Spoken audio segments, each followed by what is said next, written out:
गरुड़ पुराण में कथा आती है कि एक तोता पेड़ के ऊपर बैठा था और यमराज जी नीचे से जा रहे थे। तोते को देख करके यमराज जी हंस गए। कोई और हंसे तो बात समझ आवे, यमराज किसी को देख करके हंस जाए, पुलिस वाला किसी को देख करके मुस्कुरा जाए तो निश्चित है कि डबल मीनिंग हो सकते हैं। जरूरी थोड़ी खुश होकर ही हंस रहा हो। कई बार पिक्चरों में दिखाते हैं ना कि जब अरेस्ट करने पुलिस वाले आते हैं तो बड़े खुश होके आते हैं। और बताओ सेठ जी कैसे हो? बहुत बढ़िया साहब, कमाई धंधा बढ़िया चल रहा, चलो अब आप जेल की हवा खाओ। खुशी खुशी भी आते हैं। तो यमराज जी जब खुश हो गए, देख करके मुस्कुरा गए, तो तोते का बीपी हाई हो गया। ये मुझे देख के हंस क्यों रहे हैं? कोई और हंसे चलेगा, यमराज क्यों हंस रहा है? कहीं ऐसा तो नहीं मेरी मृत्यु होने वाली है? और इसी चिंता में तोता जो था वो व्याकुल हो गया। तोते के मित्र थे गरुड़ जी, भगवान के वाहन। एक दिन भगवान की सेवा से अवकाश लेकर के गरुड़ जी अपने मित्र तोते से मिलने गए। देखा तो तोता बिस्तर पर पड़ा था, बुखार चढ़ रहा है, चिंता में बैठा है। गरुड़ जी बोले, क्या हो गया भैया, तू इतना चिंतित क्यों दिख रहा है? तोता बोला कि वो कल मैं बैठा था डाल पे, बहुत ठंडी हवा चल रही थी, बड़ा प्रसन्न था, इतना सुख था मेरे जीवन में, लेकिन एक हंसी ने संपूर्ण सुख को दुख में बदल दिया। बोले हंसी ने? बोले हाँ, मैं डाल पर बैठा था, यमराज जी मुझको देख के हंस गए। भैया मुझे बहुत भय लग रहा है, यमराज हंस रहा है, इसका मतलब मेरी मृत्यु आने वाली है। आप जाके यमराज जी से कह दो ना, आपकी तो बड़ी पहुंच है, उसको कह दो अभी मेरे बच्चे छोटे हैं, मेरी पत्नी मुझसे बहुत प्रेम करती है, मैं मर गया तो कैसे जिएंगे ये लोग? गरुड़ जी बोले, अरे अरे चिंता मत कर, मैं भगवान का वाहन हूं, यमराज से मेरी बड़ी अच्छी मित्रता है, मैं उसको जाके अभी बोल दूंगा। लेकिन ऐसा भी तो हो सकता है कि मैं कहीं यमराज के पास गया, तेरी मृत्यु हो गई, तो एक काम, तेरा घर पता चल गया यमराज को, इसलिए मैं तुझे कहीं और पहुंचा देता हूं, वहां यमराज नहीं आएगा। और गरुड़ जी तोते को लेकर 7 समुद्र पार, एक समुद्र के बीच में टापू था, वहां एक गुफा थी, उसमें छोड़ाए। यहीं बैठना, यहां यमराज के पिताजी भी नहीं आ पाएंगे, इतने गोपनीय स्थान है, तू यहीं बैठ, मैं जाता हूं यमराज जी के पास। तोता बड़ा खुश, जय हो मेरे मित्र गरुड़ जी, आप जाके यमराज जी को बोल दो मुझे मारे नहीं। गरुड़ जी पहुंचे यमलोक, यमराज जी के पास। यमराज जी ने स्वागत किया, आइए गरुड़ देवता, बताइए कैसे आना हुआ? बोले बातें सब बाद में, हमारी बात सुनो। तुम भाई पूरी दुनिया को मारो, सबका ठेका तुम्हारे पास, लेकिन हमारे यार दोस्त मित्रों को तो छोड़ दो। यमराज बोला, आपका मित्र कौन, कहां, कैसे, क्या है, बता दीजिए, नहीं मारूंगा। बोले बाकियों की बाद में बताऊंगा, लेकिन अभी एक के ऊपर संकट है। आप कल एक वन में गए थे, डाल पर एक तोता बैठा था, उसको देख के आप हंस क्यों रहे थे? पहले ये बताओ। वो मेरा मित्र है, उसकी मृत्यु होने वाली थी, आप इसीलिए हंस रहे थे ना? लेकिन आप उसको मारिएगा नहीं, मैं उसको 7 समुद्र पार छोड़ आया हूं गुफा के भीतर, आप उसको मत मारना। यमराज जी सिर पे हाथ धर के बैठ गए। बोले आप छोड़ आए क्या उसको 7 समुद्र पार गुफा में? बोले हाँ, मैं छोड़ के आया ताकि वहां सुरक्षित रहेगा। बोले मैं इसीलिए तो हंस रहा था कि ये यहां बैठा है और कुछ घंटे बाद 7 समुद्र पार एक टापू में गुफा में बिल्ली का भोजन ये बनेगा, बिल्ली इसको खाएगी। मैं यही सोच के तो हंस रहा था कि ये 7 समुद्र पार पहुंचेगा कैसे? यहाँ ठंडी ठंडी हवा खा रहा है, इतना आनंद ले रहा है, और कुछ घंटों बाद इसको बिल्ली के पेट में पहुंच जाना है, 7 समुद्र पार कैसे पहुंचेगा? गरुड़ जी बोले सच में वहां बिल्ली खा गई क्या? बोले हाँ, अब तो वो आने वाला होगा, समय हो गया उसका मरने का। गरुड़ जी पहुंचे तो देखा तोते के बेचारे के पंख पड़े थे और बिल्ली उसका भोग लगा गई। मृत्यु कब, कहां, कैसे, किस योजना से होने वाली है आप नहीं जानते। लोग अपना ट्रिप बनाते हैं, 3 साल से बन रहा है महाराज, नहीं जा पा रहे, नहीं, 3 साल बाद चले गए और उसी ट्रिप पे ही मृत्यु हो गई। 3 साल से इसलिए नहीं जा पा रहे थे क्योंकि उसी ट्रिप पे ही मृत्यु होनी थी। सब पूर्व डिसाइडेड है। तो लक्ष्मी जिसको व्यक्ति कभी नहीं चाहता मुझसे दूर जाए, चली जाएगी। दूसरा मृत्यु, जो कभी नहीं चाहता व्यक्ति कि मुझे कभी आवे, आ जाएगी। चला लक्ष्मी चलम प्राणम, और तीसरी वस्तु जिसको मानव कभी अपने से दूर नहीं करना चाहता, उसकी युवावस्था। चलम जीवत यौवनम, अपनी युवावस्था में सबको लगता है कि मैं ऐसे ही रहूं, इतना ही रहूं, कभी इससे आगे ना बढ़ूं। जैसे जैसे 28-29 के बाद के जन्मदिन आते हैं ना, तो कोई विश करता है तो फिर बड़े पंच लगते हैं। वैसे मेरे तो अभी इतनी उम्र नहीं हुई, लेकिन मुझे पता है 30 के बाद में आपका जन्मदिन जब आता है तो आप भगवान से प्रार्थना यही करते हो कि मेरी उम्र ना पूछे, बस विश कर दे, हैप्पी बर्थडे। कितने साल के हो गए? बस तुम्हारे बराबर ही हैं, मैं तो 27 का हूं। हाँ, तो बस थोड़े बहुत बड़े हैं। कितने हो? बस थोड़े बहुत दिन का अंतर है। कितने हो?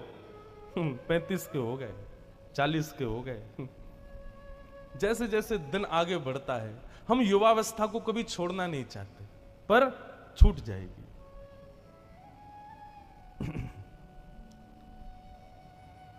लक्ष्मी, प्राण और युवावस्था, ये तीन ऐसी वस्तु हैं, इनसे कौन मोह नहीं करता? वैष्णव मोह नहीं करता,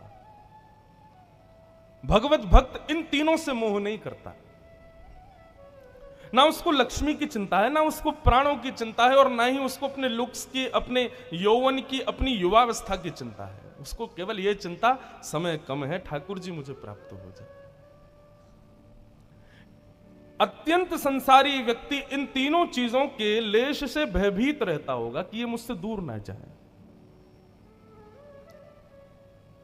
चला चलेति संसारे धर्म एको ही निश्चल, धर्म निश्चल है। इसलिए भैया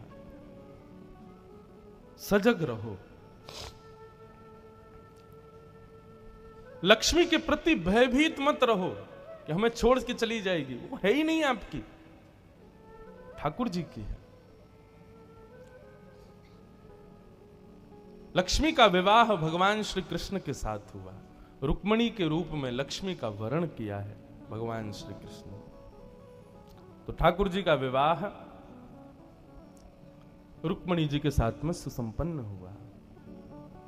बोलो रुक्मिणी रमण भगवान की। रुक्मिणी जी के साथ में भगवान का विवाह हुआ। इसीलिए बंधुओं ये बात कही गई कि लक्ष्मी के प्रति ज्यादा आसक्त मत रहो। लक्ष्मी कृष्ण की है, लक्ष्मी नारायण की है, लक्ष्मी के प्रति और कोई आसक्त नहीं रह सकता।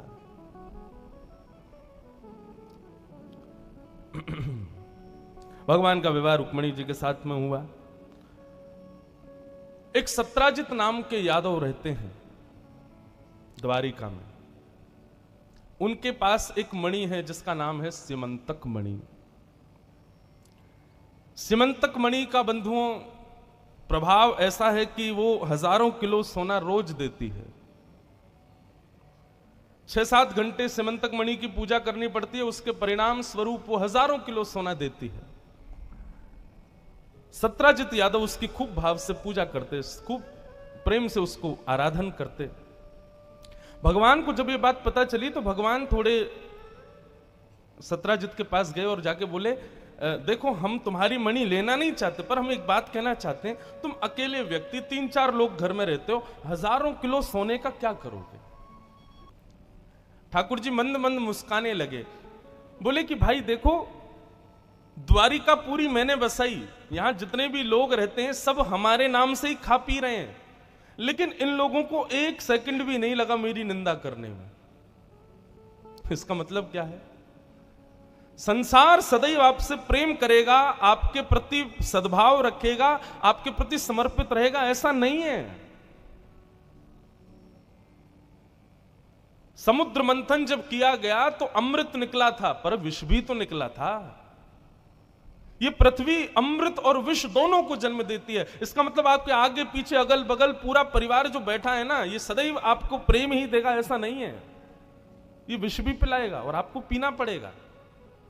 आपके प्रियजन, परिजन, प्रेमीजन, ये किसी ना किसी दिन आपको विष भी देंगे और आपको स्वीकार करना पड़ेगा, क्योंकि अमृत पीने वाले देव हैं, विष पीने वाले महादेव हैं।